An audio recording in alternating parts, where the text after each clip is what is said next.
గౌరవనీయులు శ్రీ నారా చంద్రబాబు నాయుడు గారు వారి అమూల్యమైన సందేశం అందించవలసిందిగా కోరుతున్నాం.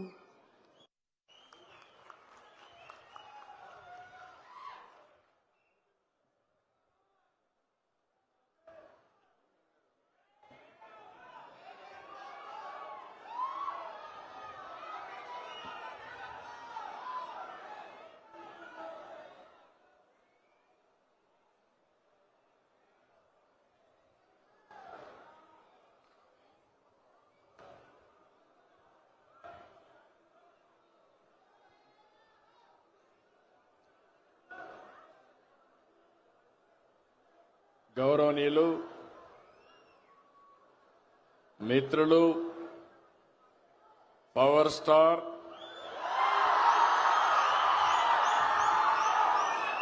గౌరవ డిప్యూటీ సీఎం పవన్ కళ్యాణ్ గారు,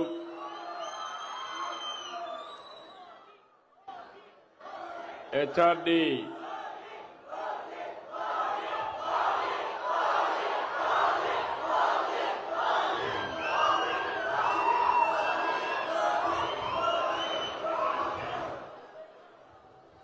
గౌరవ సహచర మంత్రివర్గ సభ్యులు, హ్యూమన్ రిసోర్స్ డెవలప్మెంట్ శాఖ మంత్రి, యువకుడు ఉత్సాహవంతుడు శ్రీ లోకేష్ గారు, రాష్ట్ర బీజేపీ అధ్యక్షులు గౌరవనీయులు పిఎన్వి మాధవ్ గారు, సహచర మంత్రివర్గ సభ్యులు రామ్ ప్రసాద్ రెడ్డి గారు, సత్యకుమార్ యాదవ్ గారు, స్థానిక శాసనసభ్యులు బోండా ఉమా గారు, విజయవాడ పార్లమెంట్ సభ్యులు కేశినేని శివనాథ్ గారు, ఈరోజు ఈ కార్యక్రమంలో భాగస్వాములైనటువంటి ఆడబిడ్డ బెనిఫిషరీ లలిత గారు, ఇంకొక పక్కన ఇంకొక బెనిఫిషరీ శ్రీనివాసరావు గారు, ఈ కార్యక్రమాన్ని సమర్థవంతంగా నిర్వహించినటువంటి కృష్ణబాబు గారు, గౌరవ శాసనసభ్యులు శ్రీనివాస్ గారు, కలెక్టర్ లక్ష్మీషా గారు, అందరికంటే ప్రత్యేకంగా ఆటో డ్రైవర్లందరికీ పేరు పేరున మీ అందరికీ అభినందనలు, శుభాభినందనలు.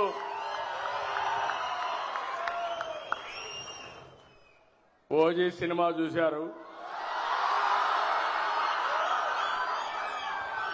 దసరా పండుగ చేసుకున్నారు, విజయవాడ ఫెస్టివల్ చాలా బ్రహ్మాండంగా జరిగింది, విజయవాడ కొత్త కళ వచ్చింది. ఈరోజు మనం అందరం కూడా ఆటో డ్రైవర్ల పండుగ రోజులో ఈరోజు ఉన్నాం. నిన్ననే ఆయుధాల పూజల్లో వాహన పూజ చేశారు, ఆటో పూజ చేశారు. అవునా కాదా అని అడుగుతున్నా. చేశామంటే చేతుల పైకెత్తండి. ఇప్పుడు మీ అందరూ ఒకసారి సెల్ ఫోన్లు చూసుకోండి. ఆటో డ్రైవర్లు డబ్బులు వచ్చిందా లేదా? ఇది నిజమైన పండుగ. గట్టిగా చప్పట్లు కూడా చెప్పండి. ఒక్క నిమిషంలో మీ అకౌంట్లో డబ్బులు వచ్చింది,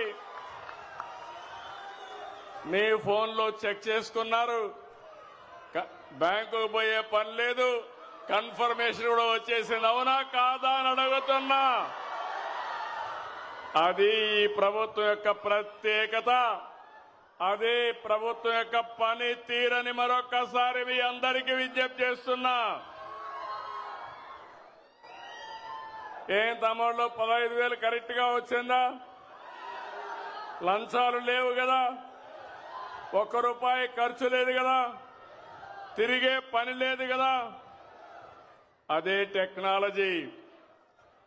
నేను ఆ రోజు ఊహించింది, ఈరోజు మా ఆటో అన్నలు కూడా నేరుగా ఏ పని కావాలన్నా సెల్ ఫోన్ ద్వారానే చేసుకుంటున్నారు. అన్ని కూడా పేమెంట్లన్నీ సెల్ ఫోన్ ద్వారానే పే చేస్తున్నారు. ఇది ఒక వినూత్నమైన అనుభవం. ఏం తమ్ముళ్ళు ఇలాంటి పండగ ఐఎమ్ వెరీ హ్యాపీ. మీ ఫోన్లో వచ్చేసింది. గుడ్. ఇప్పుడంతా కూడా ఆఫీస్ చుట్టూరు తిరిగే పని లేదు. ఆటోమేటిక్ గా చెప్పిన రోజున చెప్పినట్లు పనిచేసే ప్రభుత్వం ఈ ఎన్డీఏ ప్రభుత్వం అని మరొక్కసారి విజ్ఞప్తి చేస్తున్నాను. ఇప్పుడే మిత్రులు చెప్పారు, చాలా విషయాలు మాట్లాడారు. ఆటో డ్రైవర్లకు ఎన్నో కష్టాలున్నాయి. నేను కూడా అపోజిషన్ లో ఉన్నప్పుడు అన్ని విషయాలు చెప్పాను. రోడ్లన్నీ అధ్వానంగా తయారైనాయి. సగం డబ్బులు ఖర్చులు రిపేర్లకే పోయినాయి. మీ బాడీ అంతా హూనం అయిపోయింది. ఇంకో పక్క ఛార్జెస్ కూడా విపరీతంగా ఆటోలో డీజిల్ కూడా పెరిగిపోయి అవస్థలు పడ్డారు. అవన్నీ దృష్టిలో పెట్టుకుని నేను మిత్రులు పవన్ కళ్యాణ్ గారు బీజేపీ ఒక పిలుపిచ్చాం. ఆ పిలిపి ఎన్డీఏని గెలిపించమని. ఈ రోజు మీరు చూస్తే నేను ఎన్నో ఎన్నికలు చూశాను, కానీ 2024 ఎన్నిక నా చరిత్రలో ఎప్పుడూ చూడని ఎన్నిక. 94% స్ట్రైక్ రేటు. రేపు రాబోయే రోజుల్లో మేము చేసే కార్యక్రమాల వల్ల దీనికంటే పెరగాలనా లేదా అని మిమ్మల్ని అడుగుతున్నా. 16 నెలలకు ముందు చూస్తే అగమ్య గోచరం, వ్యవస్థలన్నీ నిర్వీర్యం, ఆగిపోయిన అభివృద్ధి. అలాంటి పరిస్థితుల నుంచి 4వసారి ముఖ్యమంత్రి అయ్యాను, కానీ నాకే అర్థం కాలేదు. చాలా రోజులు నాకు అర్థం కాకుండా రాత్రింబగుళ్ళు ఆలోచించాను. కానీ ఒకటే ఆలోచించాను, మేము చెప్పిన పని మీరు నిలబెట్టారు. ఈరోజు రాష్ట్రాన్ని కాపాడడానికి ఒక ఉద్యమ స్ఫూర్తితో వచ్చారు కాబట్టి అక్కడి నుంచి ఆలోచించి పని మొదలుపెట్టాం. 15 నెలలైంది, 16 నెలకు వచ్చాం. నేను అడుగుతున్నా మిమ్మల్ని అందరినీ, చరిత్రలో ఎప్పుడైనా ఇన్ని సంక్షేమ కార్యక్రమాలు చూశారా అని మిమ్మల్ని అడుగుతున్నా. ఈరోజు ఇక్కడే కాకుండా రాష్ట్రం మొత్తం అన్ని జిల్లాల్లో, అన్ని నియోజకవర్గాల్లో డ్రైవర్స్ అంతా కూడా సమావేశమయ్యారు. 175 నియోజకవర్గాల్లో మీటింగులు జరుగుతున్నాయి. అక్కడ ఎంపీలు, ఎమ్మెల్యేలు ఉన్నారు. వారందరికీ కూడా నేను మనస్ఫూర్తిగా ధన్యవాదాలు తెలియజేస్తున్నా. ఇక్కడుండే ఆటో డ్రైవర్సే కాకుండా 175 నియోజకవర్గాల్లో ఉండే డ్రైవర్స్ అందరికీ మరొకసారి శుభాకాంక్షలు తెలియజేస్తున్నా. ఈరోజు మీరు చూస్తే ఒక కార్యక్రమం కాదు, నేను ఎక్కువగా అందరూ చెప్పారు కాబట్టి నేను ఎక్కువ చెప్పడం లేదు. సూపర్ 6 ఒకసారి చూస్తే దేశ చరిత్రలో ఎక్కడా జరగని సంక్షేమం ఇచ్చే ఏకైక రాష్ట్రం ఆంధ్రప్రదేశ్ రాష్ట్రం. ఒక్క పెన్షన్లు 4,000, 6,000, 10,000, 15,000. ఇప్పుడే మా ఆడబిడ్డ చెప్పింది, ఆవిడ ఒక ఆటో డ్రైవర్, ఆవిడికి 15,000 వచ్చింది. పిల్లలు 2 చదువుకుంటున్నారు, 30,000 అకౌంట్లో వచ్చింది. తండ్రి నేరుగా కావలిలో ఉంటే ఆటో ఇంట్లో పెట్టి కావలికి 10 రోజులకు 15 రోజులకు వాళ్ళ తల్లిదండ్రులు చూడడానికి పోతా ఉంది. ఎప్పుడు పోయావమ్మా అని అడిగానంత మునుపు, సార్ పండగలప్పుడు పోయేవాడిని, ఇప్పుడు మీరు ఇది పెట్టారు నేరుగా వెళ్ళిపోతున్నానంటే, నీ ఆటోలో వెళ్ళలేదంటే దూరం కదా సార్, మీరు బస్సులో పెట్టారు కాబట్టి బస్సు ఎక్కే రోడ్లు బాగున్నాయి, నేరుగా పోయి చూసి వస్తున్నానని చెప్పే పరిస్థితికి వచ్చింది. అంటే మీరు గుర్తుపెట్టుకోవాల్సింది, ఒకప్పుడు ఈరోజు ఇంకొక విషయం గుర్తుపెట్టుకోవాలి. దేశంలో ఎక్కడా లేని విధంగా చెప్పాను, 33,000 కోట్ల రూపాయలు పింఛన్ల కోసం ఖర్చు పెట్టే ఏకైక ప్రభుత్వం మన రాష్ట్ర ప్రభుత్వం ఎన్డీఏ. మన తర్వాత తెలంగాణ 8,000 ఖర్చు పెడుతున్నారు, 8,000 కోట్లు. అంటే ఈరోజు సంక్షేమం అంటే ఏ విధంగా చేస్తున్నామో మీరే చూశారు. మా ఆడబిడ్డలను చూస్తున్నా, ఎక్కడ చూసినా ఫుల్ జోష్లో ఉన్నారు. ఎక్కడికి కావాలంటే మగవాళ్ళని అడిగే పని లేదు. నేరుగా మీరు నిన్న దసరా చూశాను, దుర్గమ్మ తల్లి దగ్గరికి శ్రీకాకుళం నుంచి మంత్రాలయం నుంచి వచ్చి దర్శనం చేసుకున్నారంటే అది స్త్రీ శక్తి పవర్ అని చెప్పి నేను మీకు తెలియజేస్తున్నా. మొన్నటి వరకు మా ఆటో డ్రైవర్లు ఉన్నారు.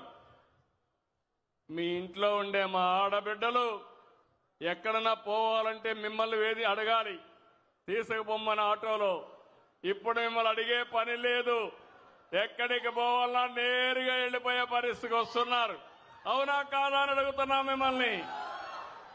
ఇప్పుడే నేను వస్తామంటే మా ఆడబిడ్డ చెప్పింది, ఏమమ్మా ముందుకి ఇప్పటికి వ్యత్యాసం అంటే, అంత మునుపు నేను అడిగితే అప్పుడప్పుడు ఇసుక్కొని ఎప్పుడో ఒకసారి తీసుకుపోయేవాడు. ఇప్పుడు నాకేం అవసరం లేదు, నేను ఎప్పుడు కావాలంటే అప్పుడు ఉచిత ప్రయాణ సౌకర్యం ఆర్టీసీ బస్సులో పోతానని మా ఆడబిడ్డ చెప్పిందంటే అది ఈ ప్రభుత్వం మీకు ఇచ్చినటువంటి స్వేచ్ఛ అని మరొక్కసారి మీ అందరికీ విజ్ఞప్తి చేస్తున్నా. స్త్రీ శక్తి బంపర్ హిట్ అయింది, చాలా సంతోషం. మా ఆడబిడ్డలకి ఒకప్పుడు సిలిండర్లు ఉచితంగా ఇప్పించాం. ఇప్పుడు మళ్ళీ మీ అందరికీ చూస్తే 3 సిలిండర్లు ఉచితంగా ఇస్తున్నాం. ఇవన్నీ కూడా మీరు ఒక్కసారి గుర్తుపెట్టుకున్నప్పుడు నేను ఒక్క సెక్షనే కాదు, ఈరోజు ఇక్కడుండే ఆర్టీసీ డ్రైవర్లలో 15,000 ఇస్తాం. కేటగిరీ కూడా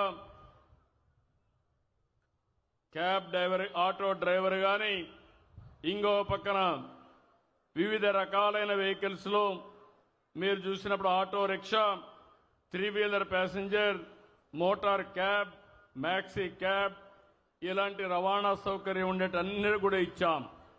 ఇందులో మీరు చూసినప్పుడు 2,90,669 మందికి ఆన్లైన్లో డబ్బులు పడ్డాయి.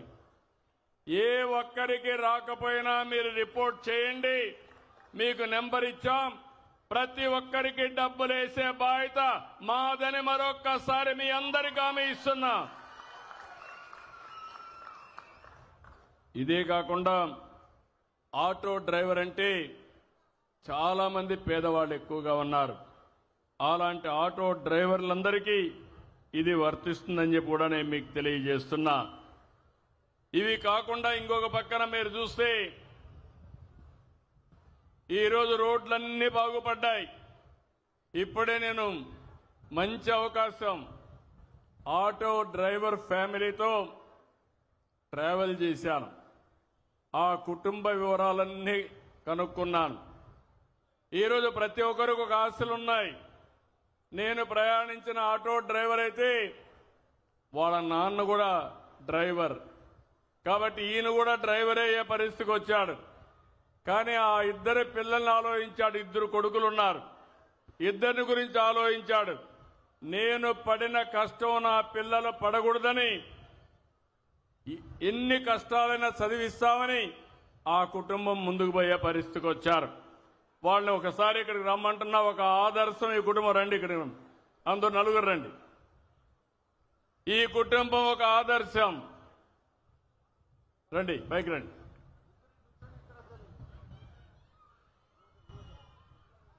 ఈ కుటుంబం తమ్ముళ్ళు కూర్చోండి అమ్మా, ఒక్క నిమిషం మీరు అటు కూర్చోవాలి, వెనకాల కనపడాలి. వీళ్ళు చూస్తే నీ పేరు అఫ్సర్ ఖాన్ చూస్తే ఈరోజు ఆయన భార్య ఆయన కష్టపడి 2 పిల్లల్ని బ్రహ్మాండంగా చదివిస్తున్నారు. ఒక పక్క పెద్ద కొడుకైతే మొన్ననే ఇంజనీరింగ్ చదువుతున్నారు.